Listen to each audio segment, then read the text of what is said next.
Faz favor. Muito obrigada, Sr. Presidente, Sras. e Srs. Deputados.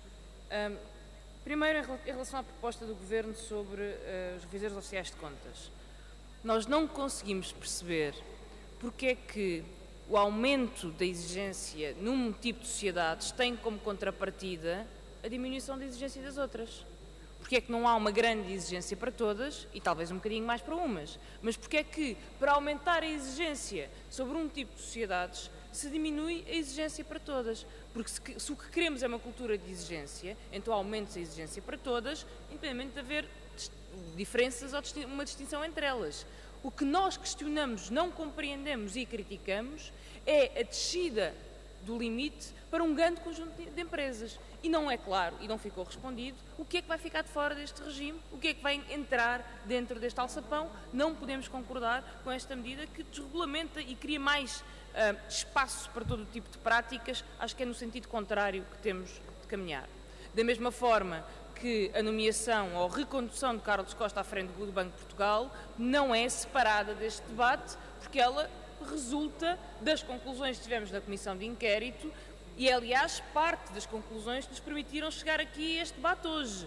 Parte delas foram vertidas em propostas legislativas, outra parte são consequências políticas, devem estar presentes no debate e por isso perguntei à Sra. Ministra se a avaliação que supostamente ia ser feita ao Banco de Portugal já foi feita e se há conclusões dessa avaliação ou em que é que se assenta a recondução do Governador do Banco de Portugal, se essa avaliação não foi feita, porque ela foi feita. Onde é que estão as conclusões e quando é que poderemos debatê-las? Era importantíssimo, melhor ainda, se fosse antes da oficialização dessa recondução.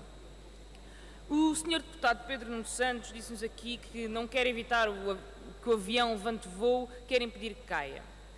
O problema neste debate é que há aviões que nem sequer deviam levantar voo. Não servem para nada, gastam combustível às voltas no ar, até que um dia caem e destroem tudo. Há aviões que não deviam estar a voar. Não têm propósito, não beneficiam a economia, não trazem dinheiro para ninguém a não ser para quem os pilota e depois há sempre alguma coisa que acontece e quando o desastre acontece, alguém tem de ir lá salvar o avião que caiu.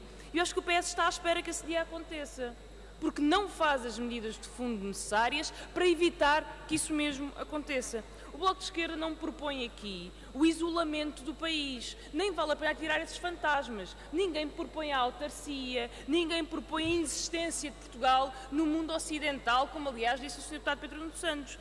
Propomos uma coisa tão básica, que é não haver transações com entidades cujo beneficiário último seja desconhecido.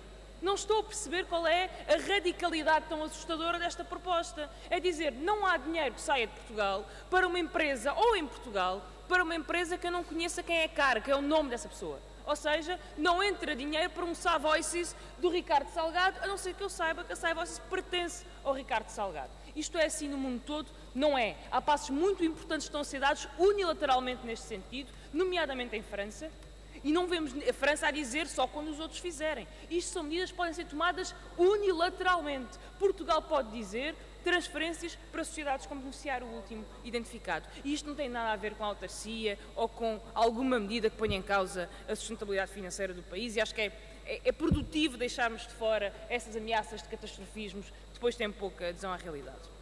Segunda questão. O PS toca em muitos problemas importantes, mas não os resolve.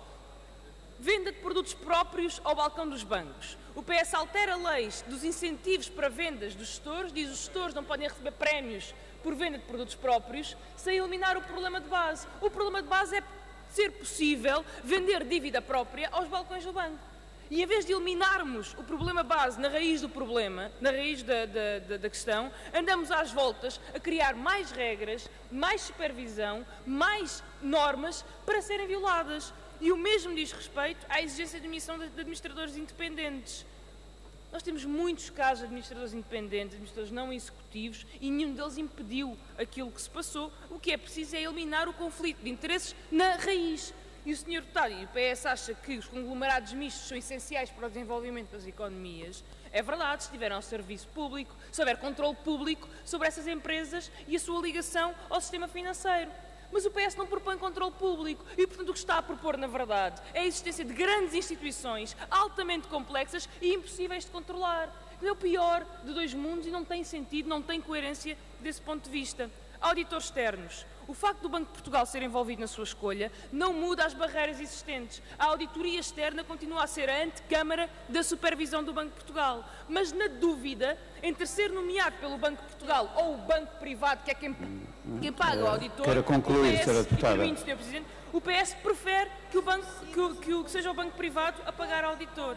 Da mesma forma, não compreendemos como é que a direita, o CDS e o PSD, depois de tantas conclusões no que diz respeito à rotatividade e à independência dos auditores, não vêm aqui propor também que seja o Banco de Portugal uma entidade independente a nomear auditores. Termino, Sr. Presidente, para dizer que estamos desiludidos no final deste debate, no sentido em que propusemos propostas muito elementares para disciplinar a banca, e acho que este debate, pelo caminho que está a fazer, mostrou como as declarações de força vão perdendo vitalidade e convicção à medida em que chegamos à hora de votar propostas concretas que põem em causa o poder e o modo de funcionamento da finança. É lamentável.